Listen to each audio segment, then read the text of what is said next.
Okay guys, welcome back. Okay, we'll just hit a couple of shots down range, and just to show you this angularity and the geometry of the golf swing. Got a 4-iron here out of deep rough.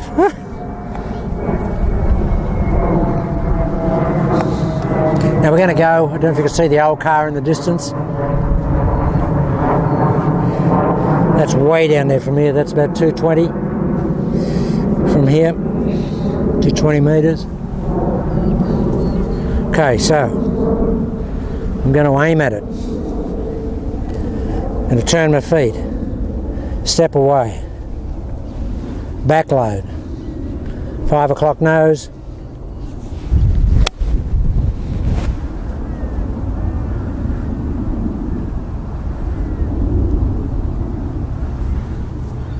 should be able to see a bit of ball flight today, because it's okay. It's only around lunchtime, so that the sun is not down, but it still should be okay. Watch this. Turn the feet, step away, back load, 5 o'clock nose.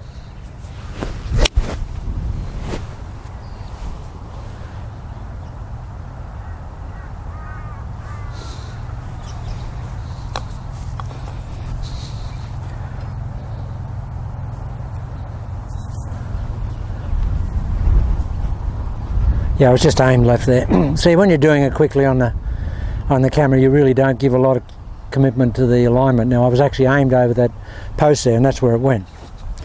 So I've got to pick an aim point. Okay, I got it.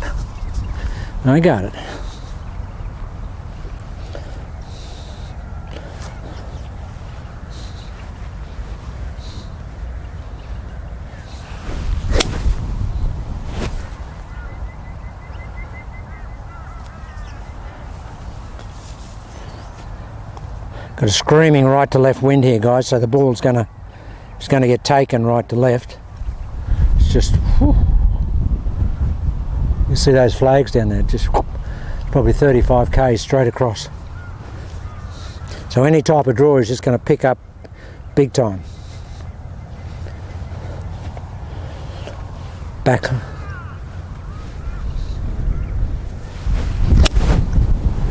That's the one, look at that.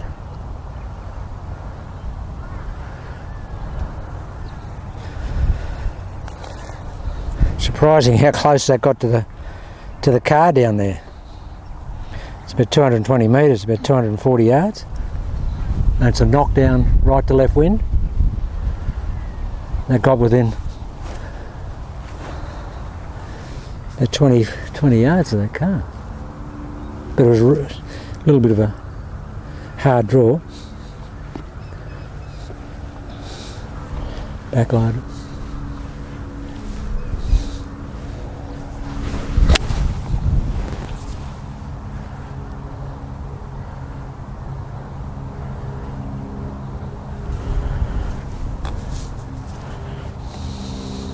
This is good fun, hitting long irons out of 2-inch deep rough, guys.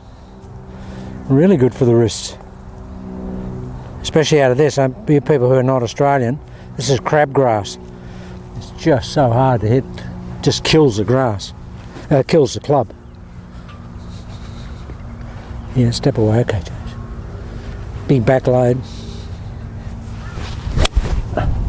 That's the one. Same flight. You basically only get one shot, and that's just a little push draw. If you like that shot, great. If you don't, just aim a bit further left and you just get just a little straight push.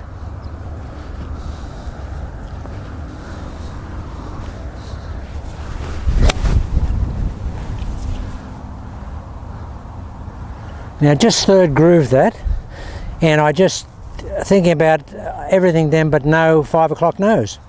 Now as soon as you let the 5 o'clock nose go to a 1 o'clock nose, you'll get that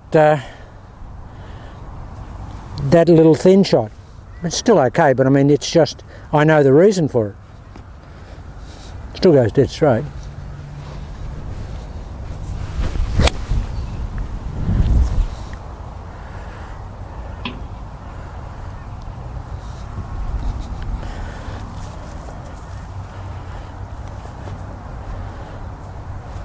Just hit a couple of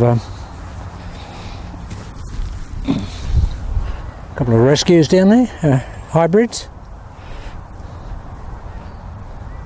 I hit it a little bit further to the right.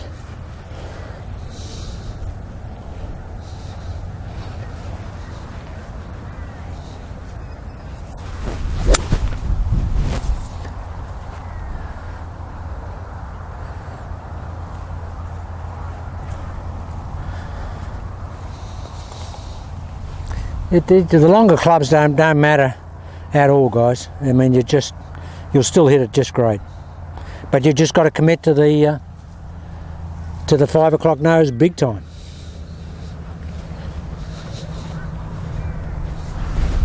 Like that. See, that's down near the car. But I'd expect the hybrid to get down there with a sort of a. It's a knockdown wind, but if you hit sort of a drawer into it, it'll carry it. Okay.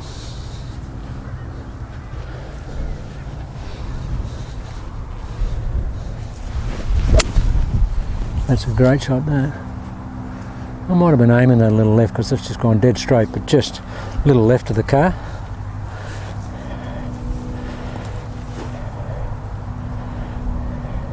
See, guys, you don't get any mishits. And look, when I practice, guys, I don't practice to have any mishits. I mean, I don't want to have a practice session where I say, oh, I missed that, but it doesn't matter. It always matters. I try and hit every shot as I would on the golf course. I don't want to hit mishits when I'm practicing. So I'll give every shot exactly the same commitment. Backloaded, lots of... That's the best shot. That's the best shot of the day. That's the best shot of the day. That actually got down to the car. That's way longer than I would normally hit this hybrid. This is not my strong one. This is just the...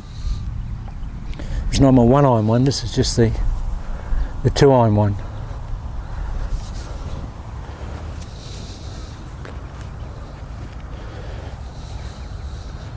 Okay, come on, James, do a really good job on the 5 o'clock nose. There.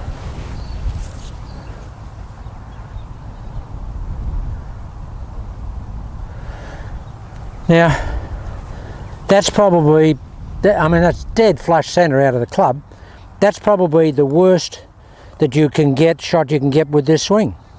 And that's not going to hurt anyone, because that'd just be right side of the green. But that's a little push. That's a little push. That's when the nose just moves forward a little bit and the release is not there. That's all I've got to work on, is the 5 o'clock nose, really concentrating on that. Watch this, guys. Going to smash this. Nice big backswing. Hard to turn with all these layers of clothes I've got on.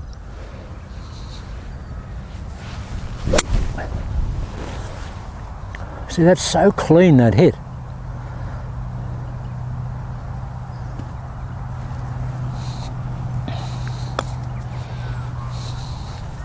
Now I play this one back a lot further than I would normally, and just see, I should get if I wanted to sort of push a ball to a hole, then this should be what should happen in this type of golf swing. I should push the ball to the hole,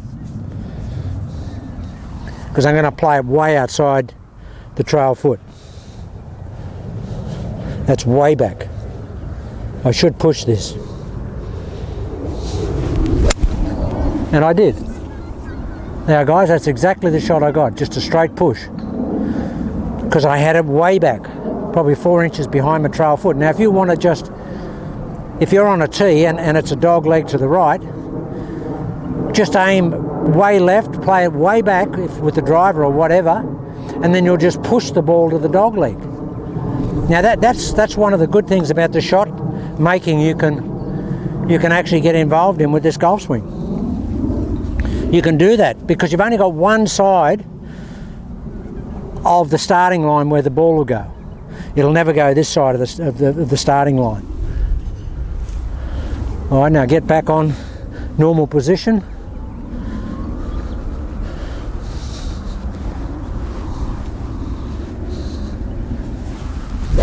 And there it is, guys. That's in the windscreen of the car. Whew. Was that good? Was that good? Horrible day, but it's nice when you hit shots like that. And I love adverse conditions, guys, because it really does make a difference. I mean, when you've got a swing like this, that the adverse conditions don't worry it. Okay, back cock, lead shoulder across to the right foot, and just kill it. No need to hit any more. What I will do,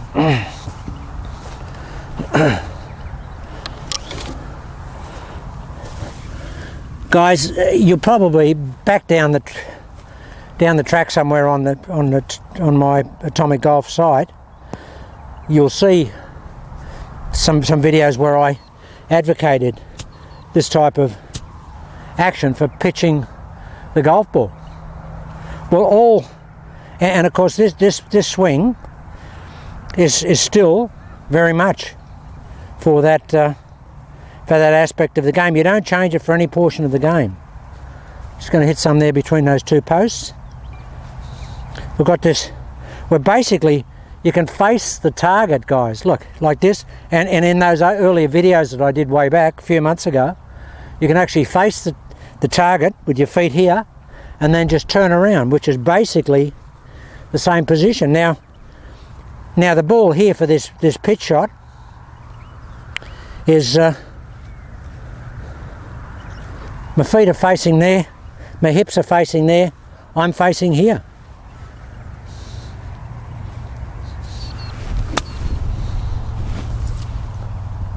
Just goes dead straight, guys.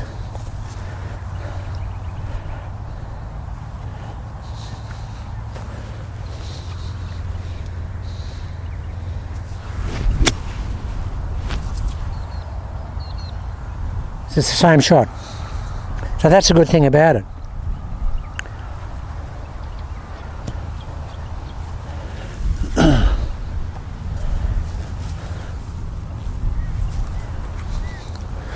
Guys, I'll just hit a couple across the camera to show you the alignment.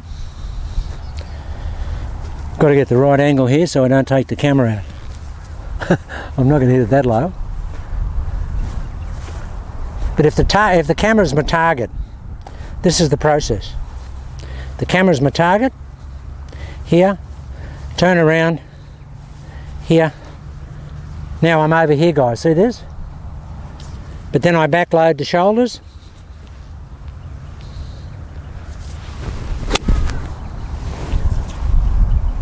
They went straight over the camera. And that's what it's got to do. The hit just got to feel like this, guys. I keep going over, I keep reinforcing. You know, it'll drive you nuts. But the hit's got to feel like, it's just got to feel like this. That we're just hitting to the side of the body. That's what it's got to feel like. We're just hitting to the side of the body. That's what this swing's all about. You're hitting to the side of the body.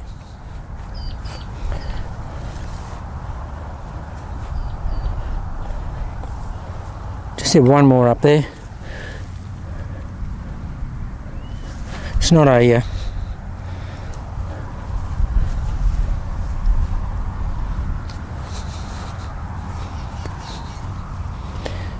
swivel the feet, backload the shoulders, and just kill it. Okay guys, that's just some more stuff. and we'll keep doing bits and bits and bits as I think of it. There was stuff that I thought of today driving in, I've forgotten. I should have written it down. Anyway, we'll get there. But the major points are with the longer clubs, really commit to the 5 o'clock nose so you can be firing it this way. As soon as that nose comes forward, this shoulder tips forward, that's when you'll de-loft the shot. To get the right feeling with the longer club, the driver, you'll feel like you're just hitting it straight right. But because you're online, you won't hit it straight right, but the feeling is you'll hit it straight right.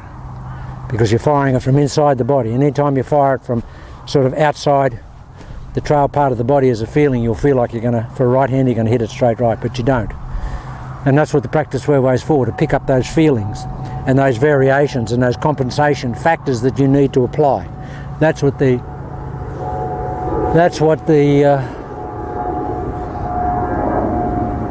practice fairway is for.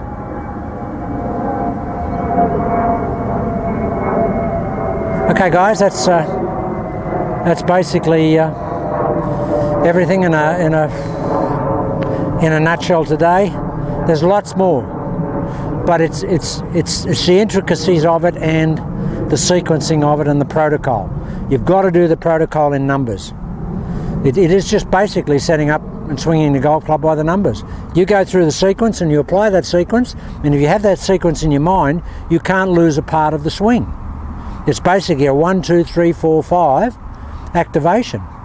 You might get to a 6, but if you go through that and you've got all those 6 pieces in play, how can you miss hit the shot? Because you've gone through the protocol and you've done the things that you've done the swing before.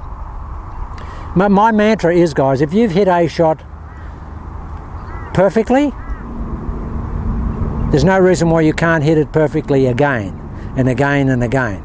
The only difference between the shot that's not hit perfectly is that you're not doing what you did when you hit that shot perfectly. Elementary, dear Watson. That's the baseline of it all. And I say to people, they say, oh, look, that swing doesn't work. I can't do that. I said, well, it's not working because you're not doing what you did before. When you hit the good shots, you're certainly not doing that today. Good shots are not flukes, guys. They are resultants of structure. That's the reality. They are resultants of a structure. And it's a good structure because it produces a good shot. A bad shot is a result of bad structure. And there's no point in hitting the ball well if you don't know what you're doing when you're hitting the ball. I keep saying that, and I've said that to everybody that I've ever given lessons to over the years. If you don't know exactly what you're doing when you're hitting the ball right, you're wasting your time, because you'll never be able to come back and hit shots again because you don't know what you're doing. And there's no point in having a feel. That's what happened to Seve Ballesteros, and I knew that was going to happen when I met him in 1986 because he knew nothing about the golf swing. He played purely by feel. And I said to my buddy at that time, I said, the day Seve loses the feel for his golf swing, when he loses that feel, he'll never be able to reproduce it because he doesn't know what reproduces it. He knows the feel, but he doesn't know what creates the feel. And guys, I predicted that. And that's exactly what happened to Seve. When he lost the feel, he couldn't reproduce what he had. And that's a reality. So you've got to know what creates the feel. And if you do this protocol here, you'll have a certain feeling. And if you keep applying the sequence of that protocol, then you should have the same feeling all the time. That's the point I wanted to make. Okay, guys, there'll be more in the next few days, so stay tuned.